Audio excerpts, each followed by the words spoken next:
Kamala Harris's new book is set to come out on Tuesday, and it appears she is going scorched earth. And few Democrats will come out unscathed.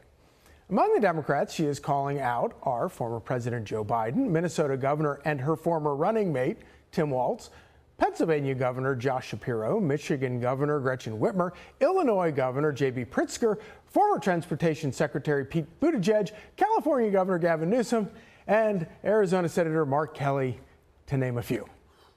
According to people who have read the book, Mayor Pete was her first choice for running mate, but she worried about his liability on the ticket, an idea that Buttigieg took particular exception to.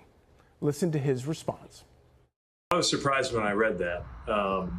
I just believe in giving Americans more credit than that. My experience in politics has been that the way that you earn trust with voters is based mostly on what they think you're going to do for their lives, not on categories. And I wouldn't have run for president if I didn't believe that. She also called out Pennsylvania Governor Josh Shapiro, characterizing him as too eager for the VP job. Governor Shapiro joined Stephen A. Smith and made some interesting comments about Kamala. Take a look. How should we feel when we hear something that we suspected but wasn't acknowledged by politicians who were looking for our support? And then we find out later we were right and they should have spoken up and they should have shown more courage. What do you say to that? I mean, look, I haven't read the former vice president's book, and she's going to have to answer to how she was in the room and yet never said anything publicly.